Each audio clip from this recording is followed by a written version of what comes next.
Hey, it's AncientSurvivalPunk.com. Good morning. It is 45 degrees on this chilly morning, and today we're going to talk some fitness myths. I need to get set up to do some interviews. My email inbox has several people that want to get in there, and there's a couple people that I want to reach out to. I really need to do that, specifically because I'm thinking about there's a CrossFit guy I want to get on to talk CrossFit and some fitness stuff. And I'm sure a couple of these myths he has heard a million times and would be a funny thing to talk about. I hear a bunch of these. My wife and I have gone through quite the weight loss journey, and not even a myth, but I didn't have on the list to talk about the people that try to stop you. I think we will talk about that. Before we get into that, though, let's take a listen to our morning theme music.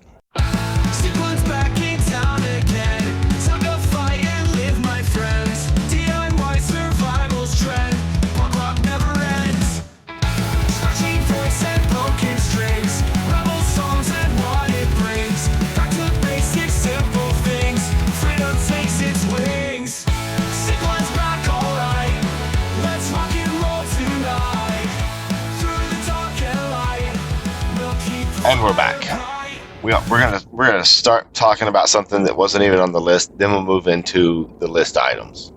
If you are getting fit and losing weight, at some point in the journey, people will try to stop you.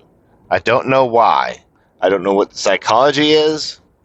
I don't understand it. But people, especially people who are not fit and healthy, right?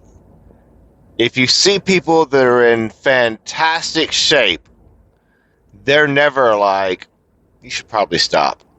You don't need to lose any more weight. You should stop. You said this number, you should stop. They're never saying that. It's not, at some point, and really for always, at some point, it stops becoming the goal number you set on the scale. Not to bring body dysmorphia into this, but it comes down to body fat percentage. For me, I had a goal, and I'm currently above that goal because I gained a little weight, even though I look way better now. It becomes more body fat percentage and mirror dominated, right? When I was losing weight, my goal always, as an adult, in my, I think I first, at 23, I was like, holy fuck, I've gotten fat. I am seriously fat. I was probably 300 pounds. I was not happy, and I had to make a change, and this was like very early 2000s. I went on straight Atkins. I read his book. I read this is how to start. This is the induction phase, and I was like, fuck it, let's do it. We'll do it for 3 months. We'll give Atkins 3 months, and we'll see what happens, right? Either I lose weight or I don't lose weight, but by golly gosh, for 3 months, I'm going to completely do everything it says in this thing. Technically, I think the induction phase is only supposed to be 2 weeks. I did it for basically a year. So basically, I just did keto before that was really a thing. But anyway, I did that, and I did that for a year, and it worked amazingly. However, my point from the whole thing was, I looked up my height, right? And it said to be a healthy weight for my height as a man, 6'1", 180 is kind of the ideal, perfect. I think it just hits it, right? 180, your healthy weight. 181, you're overweight. It's some stupid bullshit like that. Like healthy, overweight. 180 is the threshold. That was my goal always to be good, to get down to 180. I did Atkins for like a year, and then I kind of fell off the wagon. Shit happened. I didn't get to 180. I probably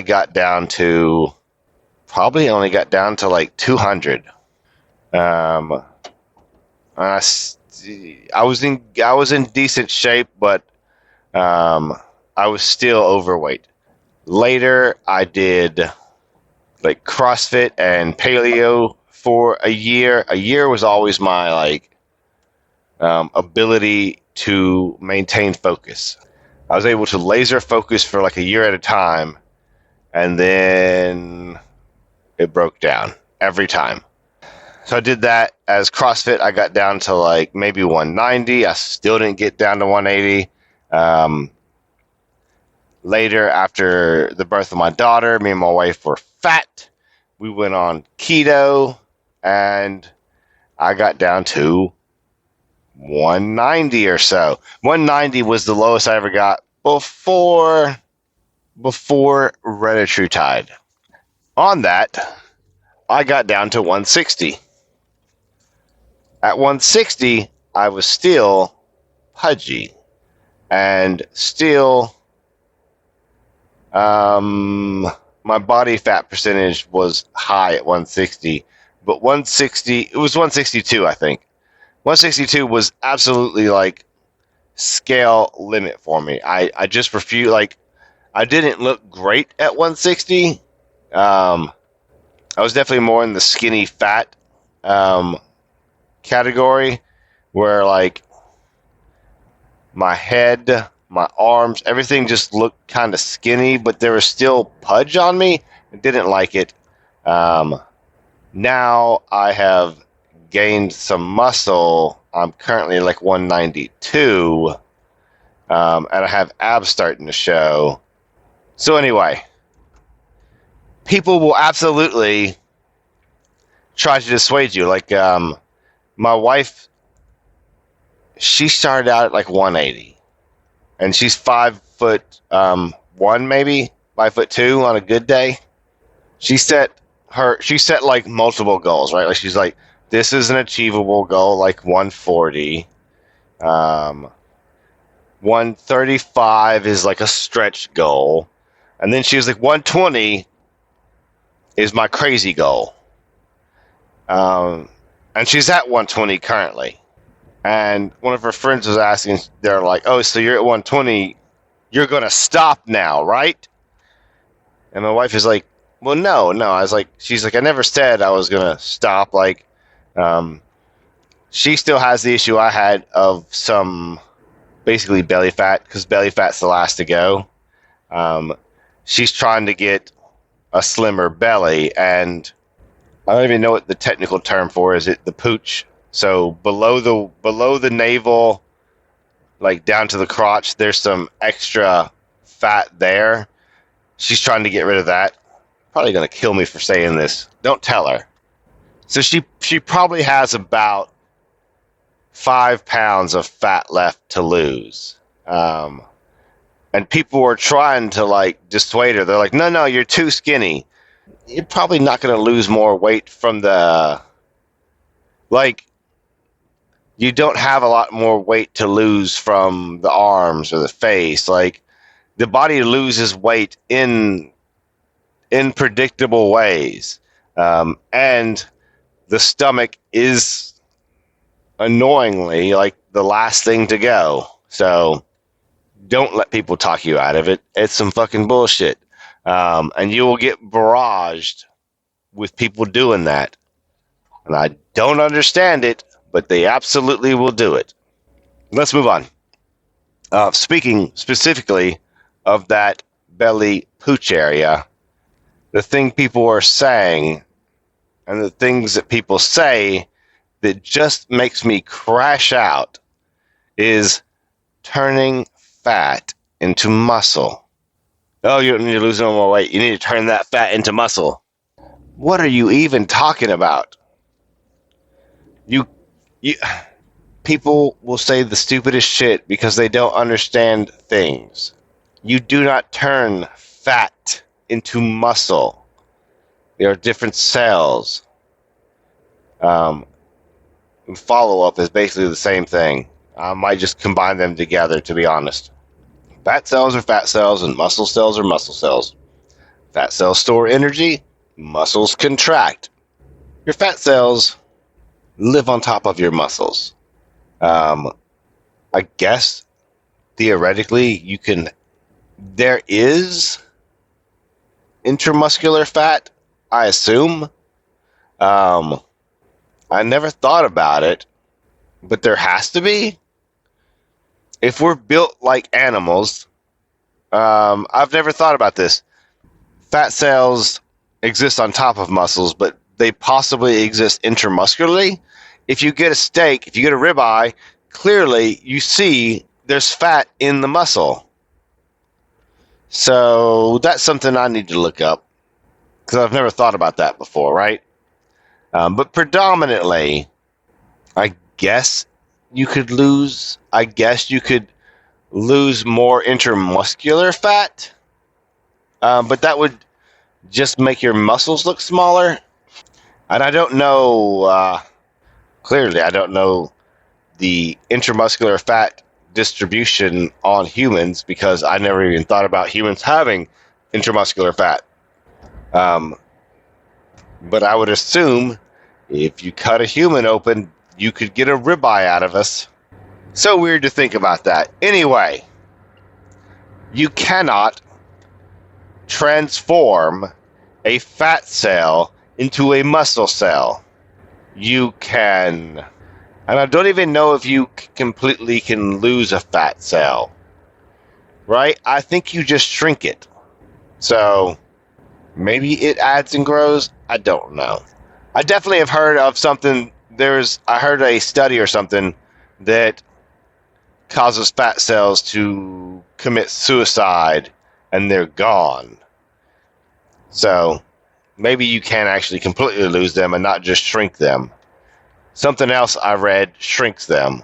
So you can grow, you can shrink, and you can get rid of fat cells. You cannot turn them into muscular fibers.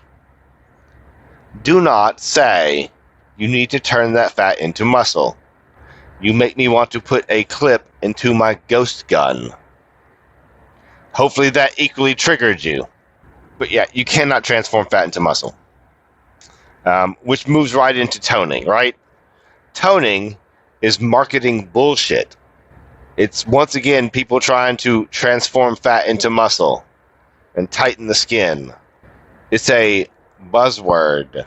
The actual thing you need to accomplish is to lose weight and increase your muscle mass.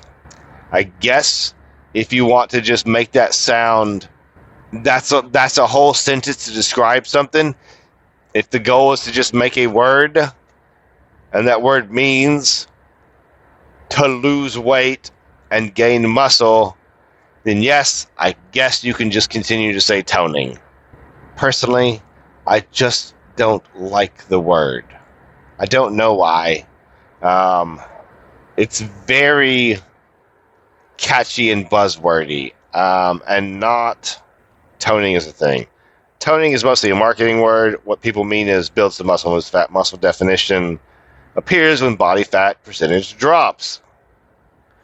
Yeah. And to be technically speaking, the toning look would appear if you just lost weight and your skin had time to tighten. If you do things in a fairly gradual timeline and you were not massively obese, and supplements will help, but your skin will return its elasticity for the most part. If you're starting at like 400, 500, 600 pounds, it's going to be difficult. There are some things that will help. There are even next level things that will help, right? I saw a video of a guy that had loose skin, right, on the chest. So, like, if you've ever lost weight, as a man, you'll kind of get this, like, sagging skin boob area, and on the, like, your lower pec will have extra skin that kind of hangs down, and the other area there's two other areas that are real bad. You will get stomach, like, you'll have some loose skin on the stomach that'll fall down, and a lot of times people will have loose skin on the, like, triceps, the backs of the arms. I saw a video of a guy that started out like that, right? Loose skin on the pecs, loose skin on the stomach. They didn't show his pecs. I mean, his triceps, so I don't know about that.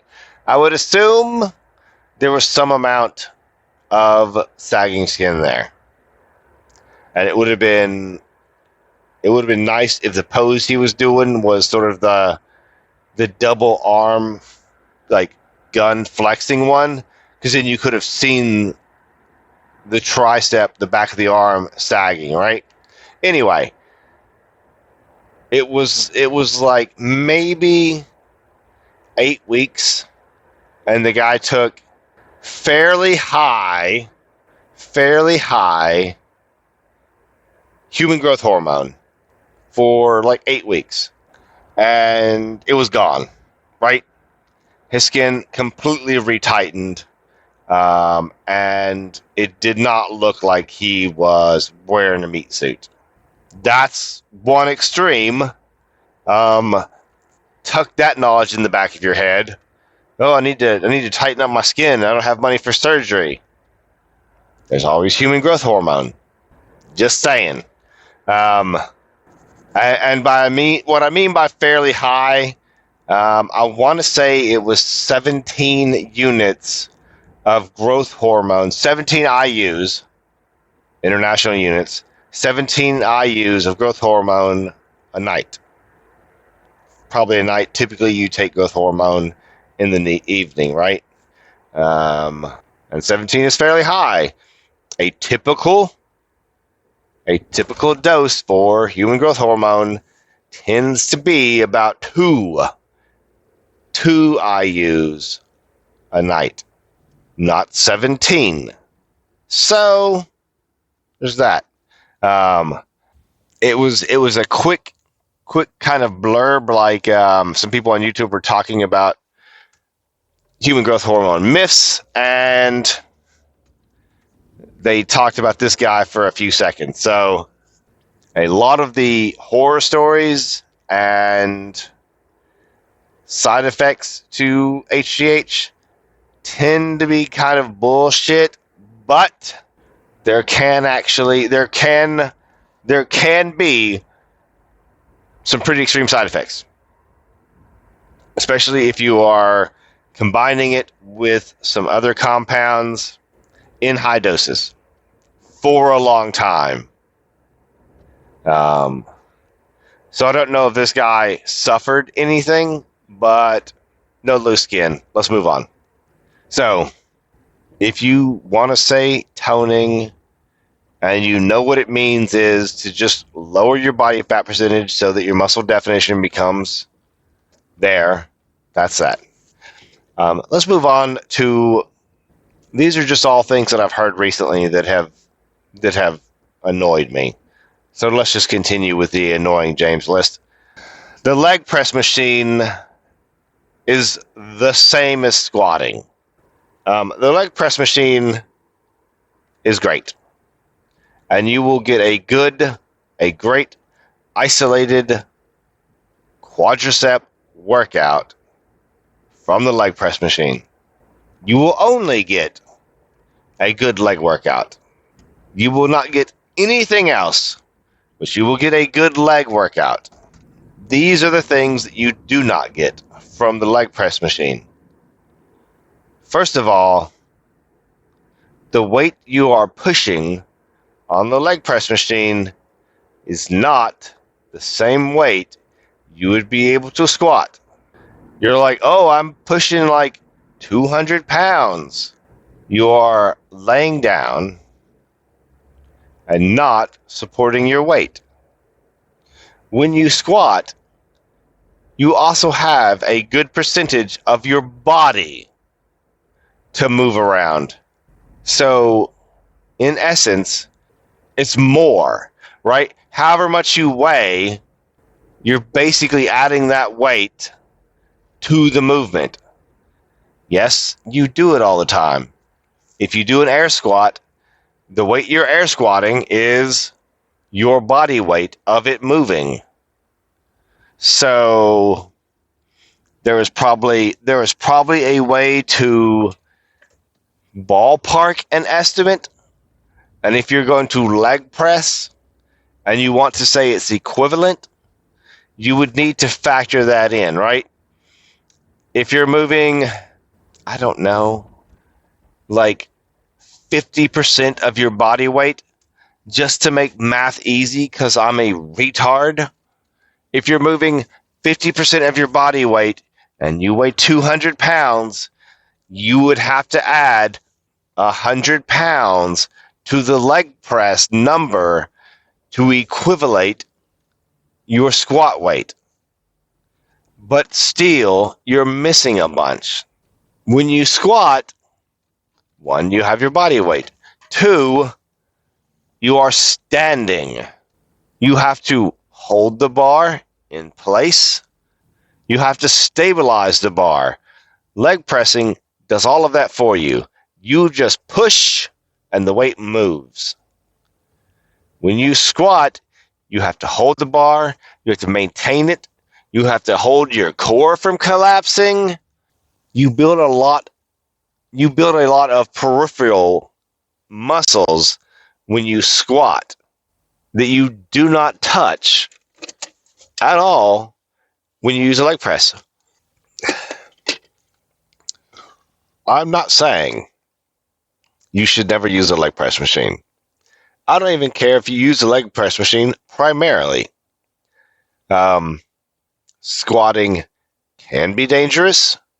Squatting is very taxing on your system, but squatting is great for muscle building and body recomposition. So, if you want to do something like squat once or twice a month and do the leg press machine the rest of the time, I'm fine with that. I'm not a personal trainer, but if that's what you're willing to do, that's still better than nothing. So I've bashed the leg press machine, but if you're like, James, I'm going to leg press or do nothing, by all means, go fucking leg press. I leg press on occasion. Sometimes I don't feel like squatting, or if I go to Planet Fitness, you can't just grab a barbell and go squat it. You have to use a Smith machine, which then kind of eliminates some of the stability things. It is what it is. But anyway, this has been James from StrongPunk.com. DIY to survive, you guys.